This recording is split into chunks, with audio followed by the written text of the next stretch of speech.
11 मार्च 2011 Japan के Sendai इलाके में जमीन जोर से हिलती है। अर्थक्वेक और सुनामी के बाद हर तरफ तबाही मच जाती है। रिलीफ सेंटर्स लोगों से भर जाते हैं। उन्हीं दिनों कुछ मुस्लिम वॉलंटियर्स भी खाना और इमरजेंसी सप्लाईज बांट रहे होते हैं। लेकिन फिर एक छोटी सी मुश्किल सामने आती है। रिलीफ फूड में बहुत सी चीजें हलाल नहीं होती। ये देखकर कुछ जापानीज वॉलंटियर्स फौरन अलग हलाल मील्स अरेंज करने की कोशिश करने लग जाते हैं। डिजास्टर के बीच एक छोटा सा मजहबी कंसर्न अचानक नेशनल डिस्कशन का हिस्सा बन जाता है और यहीं से जापान के मुस्लिम्स की एक नई कहानी शुरू होती है। अक्सर लोग समझते हैं कि जापान में इस्लाम लगभग ना होने के बराबर है, लेकिन असल तस्वीर कुछ और है। पिछले कुछ दशकों में जापान में मुस्लिम कम्युनिटी आहिस्ता आहिस्ता बढ़ी है। 1990s में पूरे मुल्क में सिर्फ चंद मसाजिद हुआ करती थी। आज जापान के मुख्तलिफ शहरों में 100 से ज़्यादा मसाजिद और इस्लामिक प्रेयर स्पेसेस मौजूद हैं। इसकी वजह सिर्फ बाहर से आने वाले इमिग्रेंट्स नहीं है। यूनिवर्सिटीज़ में पढ़ाने वाले इंटरनेशनल स्टूडेंट्स, इंटरनेशनल मैरिजेस और वो जापानीज लोग भी इस सफ़र का हिस्सा हैं जिन्होंने खुद इस्लाम कबूल किया। यानी जिस मुल्क को अक्सर एक ही कल्चर और एक ही सोसाइटी वाला मुल्क समझा जाता था, वहाँ इस्लाम आहिस्ता आहिस्ता अपनी जगह बना रहा है। लेकिन ये सबसे इंटरेस्टिंग बात नहीं है। सबसे इंटरेस्टिंग बात तो अभी आगे है। इस वीडियो में हम 3 चीजें अनकवर करने वाले हैं। पहली, हम जानेंगे कि जापान में इस्लाम पहली बार कब और कैसे पहुंचा। क्या ये सिर्फ मॉडर्न इमिग्रेशन की कहानी है या इसकी जड़ एक सदी पुरानी तारीख में छुपी हुई है। दूसरी, हम देखेंगे कि कुछ जापानीज लोग इस्लाम कबूल क्यों करते हैं, कौन से एक्सपीरियंसेस और मुलाकातें उनकी सोच और जिंदगी का रुख बदल देती हैं। और तीसरी, हम जापान के मुस्लिम्स के रोजमर्रा जिंदगी को समझेंगे। हलाल food, work places, social life और अपने रिलीजियस आइडेंटिटी को बैलेंस करना उनके लिए कितना मुश्किल या आसान होता है। और अगर जापान के कल्चर और इस्लाम पहली नजर में इतने मुख्तलिफ लगते हैं, तो फिर आखिर ऐसी क्या बात है जो कुछ जापानीज लोगों को इस मजहब की तरफ खुद चलकर ले आती है, मतलब खींचती है इनको। कभी कभी एक छोटी सी मस्जिद पूरे मुल्क की कहानी बदल देती है। जापान के शहर कोबी में जापान की पहली परमानेंट मस्जिद कोबी मॉस्क ऑफिशियली खोली गई। इसकी तामीर में ज्यादातर ततार और इंडियन मुस्लिम ट्रेडर्स ने हिस्सा लिया। फिर 1945 में वर्ल्ड वॉर 2 के दौरान कोबी शहर पर बहुत सख्त बॉम्बिंग हुई और शहर का बहुत बड़ा हिस्सा तबाह हो गया। लेकिन लोकल रिवायतों और हिस्टोरिकल रिकॉर्ड्स के मुताबिक कोबी मस्जिद उस तबाही के बाद भी खड़ी रही। इसीलिए ये मस्जिद सिर्फ इबादत की जगह नहीं रही, बल्कि जापान में इस्लाम की मौजूदगी और उसकी कंटिन्यूटी की एक निशानी बन गई। फिर 1995 में एक बहुत ही तबाही अर्थक्वेक आया जिसका नाम था हानशन अर्थक्वेक। इस मुश्किल वक्त में कोबी मस्जिद ने सिर्फ मुस्लिम्स के लिए नहीं बल्कि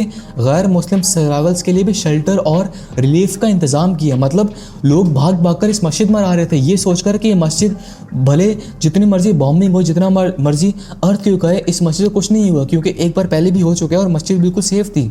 तो सब इस मस्जिद में आए शेल्टर के लिए। बहुत से जापानीज लोगों का इस्लाम से पहला पॉजिटिव तारुफ किसी किताब या लेक्चर से नहीं बल्कि इसी इंसानी मदद के जरिए हुआ, इसी मस्जिद के जरिए हुआ। कभी कभी एक बिल्डिंग सिर्फ दीवारों का नाम नहीं होती, वो लोगों की सोच का पहला दरवाजा बन जाती है और इस मस्जिद ने वही किया। देखो, जापान में इस्लाम अक्सर बहस से नहीं बल्कि रिश्तों से फैलता है। वसीदा यूनिवर्सिटी की रिसर्चर कैको सुकुराई, इनकी रिसर्च के मुताबिक बहुत से जापानीज लोग इंटरनेट कैंपेन्स या डिबेट्स की वजह से मुस्लिम नहीं बने। उनका तारुफ इस्लाम से उनके classmates, life partners, office colleagues या बिजनेस पार्टनर्स के जरिए हुआ। कई कन्वर्ट्स ने इंटरव्यूज में एक ही बात कही, उन्हें इस्लाम ने सबसे पहले किताबों ने नहीं बल्कि मुस्लिम्स के रवैये और उनके किरदार ने मुतासिर किया।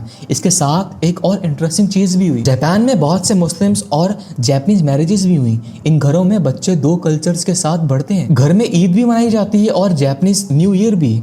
यानी ये इस्लाम की वो तस्वीर है जो अक्सर हेडलाइंस में नहीं नजर आती। लेकिन असल चैलेंज तब शुरू होता है जब ये आइडेंटिटी सिर्फ घर के अंदर ना रहे बल्कि बाहर की सोसाइटी का भी हिस्सा बन जाए। कई जापानीज कन्वर्ट्स कहते हैं कि इस्लाम कबूल करने के बाद उनके लिए सबसे मुश्किल काम नमाज या रोजा नहीं था। मुश्किल ये थी कि हर किसी को बार बार समझाना पड़ता था कि उन्होंने ये फैसला क्यों किया। यामाको कोतारा, जिन्हें जापान के पहले हज करने वाले में शुमार किया जाता है, उन्होंने 1909 के हज के बाद इस्लाम के बारे में लिखा और जापानीज सोसाइटी में इस पर गुफ्तगू शुरू हुई। एक सदी गुजरने के बाद कई रिवर्ट्स के इंटरव्यूज में वही तन्हाई और वही चैलेंज नजर आता है। ऑफिस के डिनर्स में अल्कोहल से मना करना, फैमिली गैदरिंग्स में हलाल फूड समझाना और हर जगह एक ही सवाल सुनना, तुम जापानीज हो या मुस्लिम, जैसे दोनों पहचाने एक साथ हो ही नहीं सकती। लेकिन इसी दौरान जापान के अंदर एक और बड़ी तब्दीली भी आनी शुरू होगी और अब वो बात जिसका जिक्र बहुत कम लोग जानते हैं, कम लोग करते हैं। 2019 के रग्बी वर्ल्ड कप और फिर 2021 के टोक्यो ओलंपिक्स से पहले जापान ने सिर्फ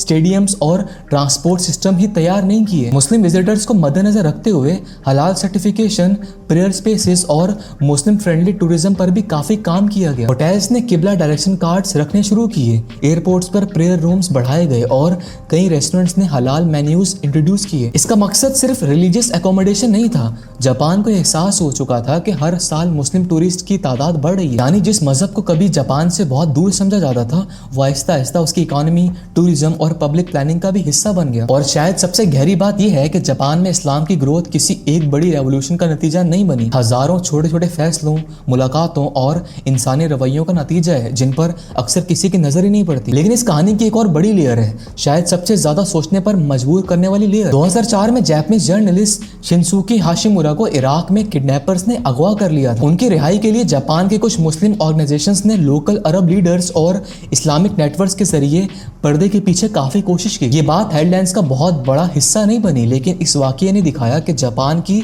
छोटी मुस्लिम कम्युनिटी सिर्फ अपने लिए नहीं बल्कि इंटरनेशनल ह्यूमैनिटेरियन एफर्ट्स में भी खामोशी से अपना किरदार अदा कर रही थी। कभी कभी सबसे छोटी कम्युनिटीज ही सबसे मुश्किल वक्त में सबसे बड़ी जिम्मेदारी उठाती हैं। फिर एक और पहलू सामने आते हैं। 1995 में आम शिनरिक्यू के Tokyo Subway serine gas attack के बाद जापान में रिलीजियस ऑर्गेनाइजेशंस पर नजर बहुत सख्त हो गई। नए या छोटे रिलीजियस ग्रुप्स के लिए पब्लिक ट्रस्ट हासिल करना और भी मुश्किल हो गया। इस्लाम का उस हमले से कोई ताल्लुक नहीं था, लेकिन शक का जो माहौल बना उसका असर हर छोटी रिलीजियस कम्युनिटी ने महसूस किया। इसीलिए जापान के मुस्लिम्स को अपनी कम्युनिटी को बहुत एहतियात और जिम्मेदारी के साथ रिप्रेजेंट करना पड़ा। इसी दौरान एक और इंटरेस्टिंग तब्दीली भी आई। 20वीं सेंचुरी के आखिर से जापान की कुछ यूनिवर्सिटीज और रिसर्च इंस्टीट्यूट्स ने इस्लामिक फाइनेंस यानी इस्लामिक बैंकिंग सिस्टम और हलाल इकोनॉमी पर डेडिकेटेड रिसर्च शुरू कर दी। इसकी वजह सिर्फ रिलीजन नहीं थी, जापान समझ रहा था कि मुस्लिम दुनिया के साथ फ्यूचर में ट्रेड और बिजनेस रिलेशनशिप्स और मजबूत होंगे। यानी जिस मजहब को पहले सिर्फ एक फॉरेन आइडेंटिटी समझा जाता था, आहिस्ता आहिस्ता उसे इकोनॉमिक प्लानिंग और ग्लोबल ट्रेड के पर्सपेक्टिव से भी देखा जाने लगा। और ये सब मिलकर एक ऐसी तस्वीर बनाते हैं जिसका शायद आज भी कोई एक सीधा जवाब नहीं है। जापान की पूरी पॉपुलेशन में मुस्लिम्स का हिस्सा बहुत छोटा है, लेकिन 2010 के बाद हलाल सर्टिफाइड रेस्टोरेंट्स, हलाल प्रोडक्ट्स और मुस्लिम फ्रेंडली सर्विसेज की तादाद कई गुना बढ़ी, खासकर टूरिज्म और इंटरनेशनल बिजनेस की वजह से। यानी कम्युनिटी नंबर्स में छोटी जरूर है, लेकिन उसका असर उसकी पॉपुलेशन से काफी बड़ा नजर आता है। कभी कभी तब्दीली शोर मचाकर नहीं आती, वो जरूरत के साथ आहिस्ता आहिस्ता अपनी जगह बना लेती है। इसीलिए जापान में इस्लाम की कहानी सिर्फ कन्वर्जन की कहानी नहीं है, ये उस मुल्क की कहानी भी है जो अपनी मजबूत कल्चरल आइडेंटिटी को संभालते हुए आहिस्ता आहिस्ता नए लोगों और नए कल्चर्स के लिए जगह बनाना सीख रही है। और ये हमें ये याद दिलाती है कि किसी मजहब की ताकत सिर्फ उसके फॉलोअर्स की तादाद से नहीं होती, कभी कभी उसका सबसे बड़ा असर उन लोगों की सोच पर होता है जिनकी जिंदगी वो खामोशी से बदल देते हैं। अगर आपसे मैं सवाल पूछता हूँ, अगर आप एक ऐसे मुल्क में रहते होते जहां आपके मजहब को बहुत कम लोग समझते होते, तो क्या आप अपनी पहचान बदल देते हैं या उसी पर फख्र का साथ या उसी पर फख्र के साथ कायम रहते? बताना कमेंट्स में। बाय।